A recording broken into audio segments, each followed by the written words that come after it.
E vem conferir uma análise do segundo episódio de Dragon Ball Daima.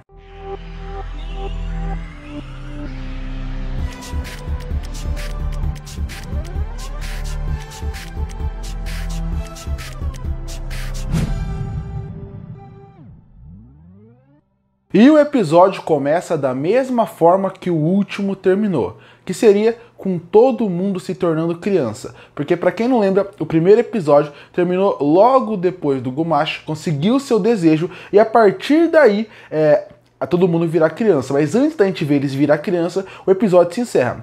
Esse começa com o desejo sendo realizado e logo depois que o desejo é realizado, a gente acaba vendo rapidamente eles pequenos e aí já corta para a abertura. A abertura é essa e nem o encerramento tiveram no primeiro episódio, só foram apresentados agora. Eu gosto de analisar a abertura e o encerramento, mas eu gosto de fazer no final do vídeo. Logo depois a gente volta pro Gumashi e ele tem uma grande surpresa, afinal ele tinha 3 desejos em mente. O primeiro, ele iria transformar todo mundo em criança. O segundo, ele ia encontrar o olho do demônio que está perdido. E o terceiro, ele ainda não sabe o que vai fazer.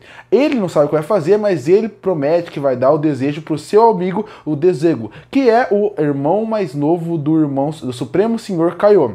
Logo depois que ele vê que realmente não deu certo os desejos, ele acaba questionando o Shenlong. E ele fala por que só teve um desejo, se normalmente as pessoas da Terra faz 3. E o Shenlong fala, eu só faço desejo para quem é cliente VIP, ou seja, quem pede sempre. Para quem é novo, eu acabo não dando desejo. É uma desculpa boba? Sim, mas acaba combinando com Dragon Ball, porque é o que eu falei no episódio passado. O elemento que eu gostei muito de Dragon Ball Daima, o primeiro episódio pelo menos, foi a sua comédia. E a sua comédia acaba realmente apresentando algo que o Dragon Ball tinha no clássico. Aqui ele acaba retornando isso. Essa piada em qualquer outro contexto de Dragon Ball, se fosse no meio do Z, não faria sentido e pareceria forçado. E é um pouco forçado para realmente o anime conseguir andar. Mas ela pelo menos funciona bem. Logo depois que ele faz desejo, eles falam, pelo menos todos se tornaram crianças e eles estão mais fracos agora. E também eles falam que vão tentar fazer os desejos que tem no reino dos demônios e o Namekuseidin que está com eles frisa uma coisa muito importante. Para você lutar, para você pegar as esferas do dragão do reino dos demônios, você tem que ganhar dos Tagamashi. Bom, aqui é muito legal porque nos 2 primeiros episódios já apresentou muitos elementos que vão ser apresentados ao longo da obra. É aquele conceito de você apresentar algo no começo para no final voltar com aquilo. Como por exemplo, o Namekuseidin. O motivo dele aceitar fazer os desejos, os pedidos, seria exatamente porque o Gumashi prometeu que vai rejuvenescer ele mais de 100 anos. Então ele vai conseguir ter sua força lá do começo. Outra coisa que é muito interessante é que a gente vê que o terceiro desejo, ninguém deu o terceiro desejo, então vai ser algo feito muito importante com isso. Então é muito legal como eles já vão apresentando as peças para o que vai ser a temporada como um todo. Logo depois disso, o episódio abandona esse lado do que foi apresentado no primeiro episódio e vamos focar nos personagens que nós conhecemos. E aí começa uma série de piadas, uma sequência muito engraçada e muito divertida, envolvendo todos criança, porque ali a gente vai ver como ficou cada um. Por exemplo, o Trunks e o Goten, eles viraram criança. Eles vão não aparecer mais, eles conseguem se comunicar por telepatia. Isso é muito interessante. Depois a gente vê eles pequenos. Tem aquela piada clássica da Bulma querer ser jovem, que já tinha feito várias vezes, e aqui ela fica muito feliz com isso. Outra coisa que é muito interessante é como você vê a diferença de tamanho de um pro outro, e também a gente consegue ver uma coisa boa que é como vão funcionar os poderes. Porque realmente, se os personagens de Dragon Ball estão no seu poder máximo, o que vai acabar acontecendo? Eles vão acabar com tudo, eles vão acabar com esse anime rapidamente. Então diminui o poder, coloca um nível de dificuldade que é muito interessante. E a gente percebe isso quando o Goku nem consegue voar, nem o Goku nem os outros. Eles explicam que ele não consegue voar porque o corpo ficou muito pequeno e quando você voa, você tem que ter um equilíbrio para tudo aquilo. Se você não tem um equilíbrio, você não consegue realmente voar. E isso é outra desculpa interessante. Logo depois, o Kibito, ele acaba teletransportando eles para onde fica a parte do Dendê, que a partir daí eles vão ter um outro diálogo. O Mr. Poop aparece e eles falam qual que vai ser a ideia que eles têm para realmente ir para o reino dos demônios, pegar as esferas do dragão e voltar a ser grande. Seria, eles vão viajar na nave que fez o Supremo Senhor Kaiô vir para a Terra a primeira vez. Essa nave que ele tem, infelizmente, aparentemente não está em bom conserva, porque ele nunca usou. Ele usou a primeira vez e abandonou. Inclusive, o design dela é muito parecido com o design da nave que o Trunks veio do futuro, algo que eu acho muito interessante. Repetir alguns esquemas da fórmula ali que eu gosto bastante. Tem mais algum diálogo rápido, a gente vê que o Dendê foi sequestrado, algo que é muito interessante, porque o Dendê também poderia ser uma facilitação, porque eu pensaria, por que precisam ir atrás do Reino dos Demônios se eles têm o Dendê? O Dendê ele consegue fazer com que eles voltem a ter a esfera do dragão e a partir daí eles fiquem grandes de novo e resolvem esse problema. Não, capturam o Dendê e é mais uma desculpa para eles terem que ir para o Reino dos Demônios. Logo depois tem algumas explicações muito interessantes do Supremo Senhor Kaiô, onde ele explica o que é o Reino dos Demônios, e isso eu acho muito legal, porque desde Dragon Ball Z é muito legal, eu queria saber muito do Reino dos Demônios. O Daburá é o Rei dos Demônios, mas por que ele é o Rei dos Demônios? Como funciona lá?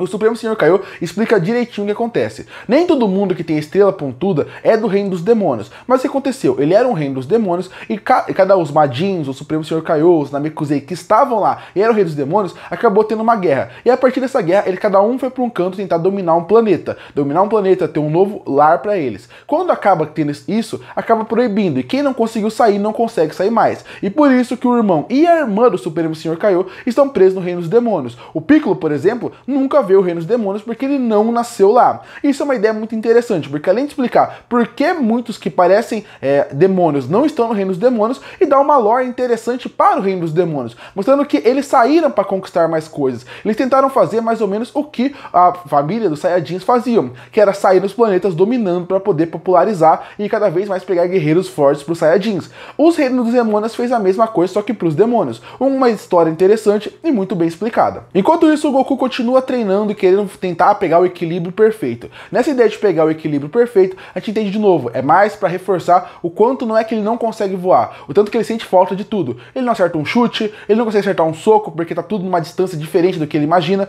porque é o que o Kuririn falou um pouco atrás. Eles diminuíram de tamanho, mas a cabeça continua igual. Então para eles ainda tem o mesmo corpo, e isso acaba gerando uma grande dificuldade. Ainda mais para pessoas como o Goku, que é muito difícil de entender o que aconteceu. Enquanto isso, a Bulma está consertando a nave do Supremo Senhor Kaiô para todos poderem ir pro Reino dos Demônios. Nesse ponto, o Goku percebe que ele tem uma arma que pode ajudar muito ele na luta contra o Reino dos Demônios e melhorar seu poder, que seria o seu bastão mágico, que a gente não vê desde a época de Dragon Ball clássico. Ele vai até a Torre Karin, chegando na Torre Karin, ele fala com o Karin e ele percebe que ele não tem mais o bastão mágico, que está com o Mestre Kami. Ele vai falar com o Mestre Kami tá super feliz de ser jovem, porque agora ele pode voltar a fazer as coisas que ele queria, e descobre que tem aquela piada mais uma vez, que é o bastão mágico está com o Mestre Kami e ele usa para pendurar as coisas no varal. Isso é muito legal porque volta de novo para a comédia do clássico. Quando o Mestre Kami conhece o Goku pela primeira vez, ele fala que se ele mostrar os peitos da Bulma, ele vai dar a esfera do dragão pro Goku. Mas para isso, e depois disso ele parece que vai dar uma recompensa para ele. Essa recompensa, além da esfera do dragão, era um abanador que é imortal, e a partir daí esse abanador ele fica usando como suporte dentro da casa. Ele tinha a Fênix imortal que morreu. Essa piada volta aqui e funciona muito bem porque volta com o espírito de Dragon Ball clássico. Ele pega o bastão mágico e volta lá pra cima. Quando ele volta tem uma sequência legal envolvendo ele com o bastão para ter aquela sensação de nostalgia. E também o Karin menciona uma coisa que vale destacar, que seria a nuvem mágica. A nuvem mágica ou voadora, ela ainda existe e o Goku poderia usar, mas ele prefere não usar. E aí chegamos no final do episódio com o Glório, que é um ser misterioso que aparece, e ele pede pro Goku e os outros irem lá matar o Gomash e a partir daí salvar o Reino dos Demônios. Só que o que acaba acontecendo? A nave dele só suporta 3 pessoas. Então esse é a desculpa inicial. Só vai o Supremo Senhor Kaiô, o Glório e o Goku. Enquanto isso, os outros vão pra lá, o Piccolo, o Vegeta, a Bulma. Mas eles vão só depois, quando realmente a nave estiver pronta. E a partir daí o episódio se encerra com o Goku indo embora e os outros esperando. Muitas desculpas interessantes e uma boa construção de um episódio de passagem pra realmente funcionar esse episódio. Porque eu gostei muito dele. Um primeiro episódio muito bom, muito divertido, que deu o clima e o que é a obra, e aqui ele reforça o que é isso. Porque esse primeiro episódio ele usou para apresentar a história, apresentar os demônios, apresentar o que vai ser esse anime. Esse serviu para consolidar que vai ser um anime de luta, vai ser um anime de ação, mas com muita comédia. E isso funciona muito bem. Você sente o espírito da Akira Toriyama lá. Eu gostei muito mais do primeiro episódio, mas esse é um episódio de transição.